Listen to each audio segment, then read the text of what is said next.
the new moon in Aries, 2019. Powerful, yet another powerful new moon, because this one is squaring Pluto, who just went into the south node of the moon. Very karmic time that we're in right now. I just finished teaching this class at the Scarlet Sage on Tuesday night called the Akashic Records, and I wanted to do that class because I've noticed in my dreams and in all my clients' dreams, our soul records are like screaming at us. And what are soul records? It's those repeat patterns, those reenactments that keep showing up, and you know you've played it out several lifetimes, relationships, over and over. You know, it's like whatever you got stuck, that record that's stuck in the groove that just you keep playing on repeat, and you're like, why this song again? Why this pattern? Why this template? Why this narrative? Why am I repeating it? And we're starting to see the repetition compulsion in our natures. And that's an opportunity to really wake up. And this new moon is an awakening. I mean, it's spring awakening. Always the Aries new moon is like the new self emerging. You know, we get a chance to be reborn. It's like the little chickens coming, you know, it's Easter, coming out and hatching. So it's like that new self, that new little chick is ready to come out, to hatch, to come into a new emergence at this new moon. And with Pluto, it's like there's some kind of deep soul awakening happening. If you think of Pluto being connected to the 20th major arcana of the tarot, you've got this depiction of these souls coming out of the grave. Like they're all waking up from this very deep slumber where they were just completely out, like whether you're in some kind of unconscious coma, you've got these deep, deep blind spots, or you're part of your soul or yourself has just been asleep and you didn't even realize it, but you're starting to wake up now. And the other metaphor of Judgment Day, which is really apt right now, is the idea of, you know, when you come to the end of your life and you do that retrospect, or you do that survey of like, why, you know, how could I have done something differently? And why did I say this? Or why did I withhold that love?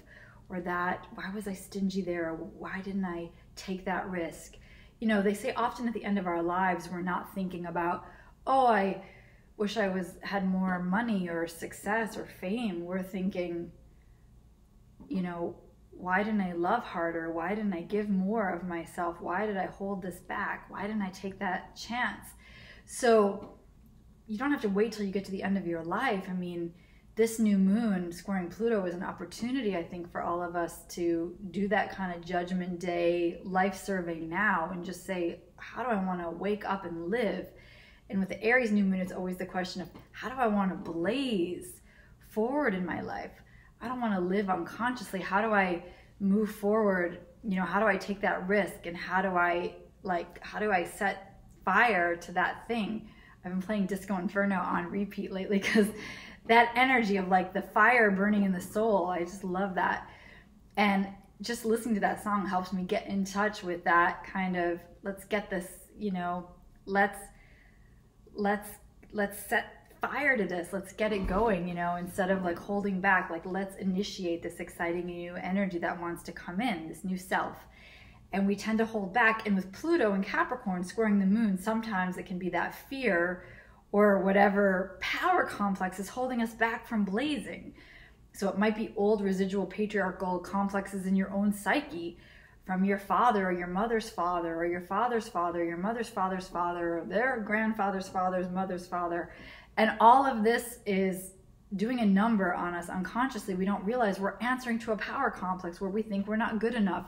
We have to do more. We have to make more money. We have to prove ourselves. We have to withhold love. We have to do this dance of power. It's the illusion, you know, run power over other people, have more money, be greedier, have more stuff. Whatever that power complex is that is running in our lives it's leading us it's dying. It's being dismantled, and it's kind of messy, but you can feel it's like it's on its way out. And between now and January of 2020, we're really in the throes, we're really in the deep, thick crumbling of the old power structure and trying to find our way back to love. And it's not an easy path, and it can be dark. Pluto is the underworld. So in order to come back to the light, we're going deep into our own psychological shadows and darkness, and looking at the power complexes we run on ourselves and the people closest to us, because often it gets played out with those people that we allow to see our shadow, which often are only the people that are really intimate with us. And we've all got to reclaim our shadow. And luckily, we've got this beautiful exalted Venus in Pisces helping us to come into a deeper state of compassion. Once the darkness has been shown, the shadow comes out. And the shadow, of course, is all those pieces of ourselves that were rejected basically from age 7 onward, where it's like these were the unlovable pieces of us and we think we can hide them, and then they're going to show up in our most intimate relationships. That anger, that fear, that sadness, that possessiveness, that jealousy, whatever it is, you know, that we're trying to hide, it's going to come out in our most intimate relationships. And since we're in Aries Libra territory, it's all about that relationship dance right now. So once those shadows emerge, we need this exalted Venus in Pisces that we have right now, which we'll have going into the full moon in Libra in 2 weeks. We've got 2 weeks to work this out, to really look at, okay, where do we need more compassion and forgiveness, and how do we get there?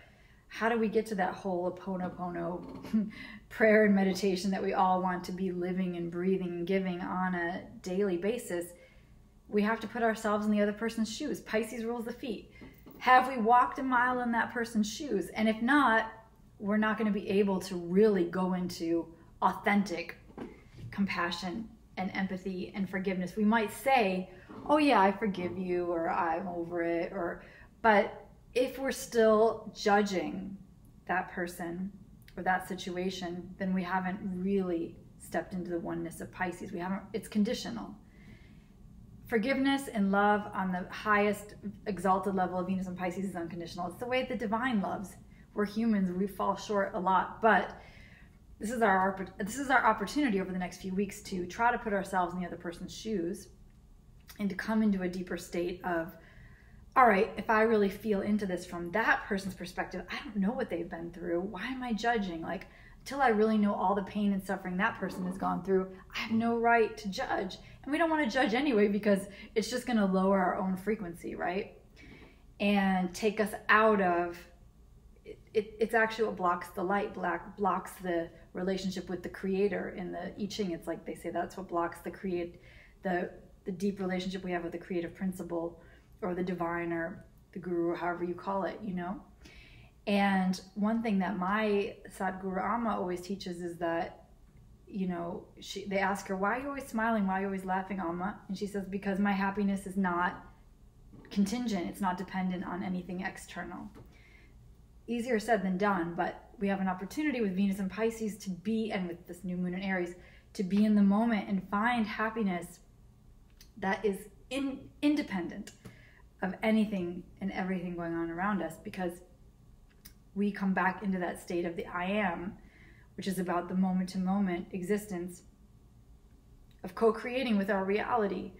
Aries is the most creative because it's the first sign of the zodiac, and how do we want to create moment-to-moment instead of waiting for something to happen or not happen, and responding and reacting? How do we come into that state of presence, deep state of presence, the I am presence? It's a practice. This is why we meditate and we do these spiritual practices, to come back into the moment to moment. It's why I love authentic movement. It's where I get to practice deep listening, deep being in the moment to moment, and not trying to go ahead of myself, you know, stay in my body and to respond as the moment is unfolding, instead of preconceived, putting myself into the future or being stuck in the past.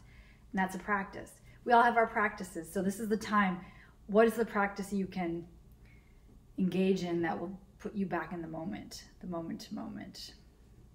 This is the question of Aries. So in the I am principle. And then the last thing I'll say is, because of that square, the moon squaring Pluto and Saturn in Capricorn, the other archetype involved in this situation, so we discussed Pluto as the judgment, the souls waking up from the grave, the deep awakening of the souls and the soul contracts, the Akashic records, energy coming into awakening, because the judgment card in the tarot goes back to the high priestess, and she's the keeper of the Akashic records. Now, if we go to the devil archetype, 15th major arcana, which is connected to the sign of Capricorn, we have the souls that are in bondage to, it's the devil archetype, but what's the devil? The devil is fear, guilt, and shame. And the devil is all of our inner demons and the power complexes that run us. So these figures can take those chains off their neck. They're wearing them by choice. We're choosing some of our bondage. We don't realize we can choose differently. And that's one of the messages, I think, as we build up to January 2020 is, how do we get those chains off? We don't have to be enslaved anymore. We don't have to be in bondage or living in fear anymore under these power complexes and this patriarchal complex. We can remove the chains. We're being asked to remove those chains. And it's not like devil goes down to Georgia, sell your soul to the devil, you know, on the contract. It's more, how do you sell out by those, the ways that you diminish your integrity, you know? It's like you might be how do you sell your soul for fame or power and you don't even realize you're doing it, but you're actually going against your own soul and your own integrity. And that's what you want to check in with at this new moon. And to come back into that Aries, I am ready to blaze. How am I going to blaze in my truth of the self moving forward? So these are some of the questions for the new moon, and I will come back. I'll be coming back to you with the full moon in Libra, probably from Madrid. I'm going to Madrid, Spain for that full moon, and I'm looking forward to seeing what's on the other side and how we balance now in our relationships, because that full moon, now we're about the self. The full moon is going to be about our relationships with others. Libra, 29 degrees Libra, that last degree of Libra, it's very powerful. And Jupiter will have gone retrograde. I'll make a video, hopefully, if I get a chance, next week when Jupiter goes retrograde in Sagittarius. So anyway, thanks so much for watching.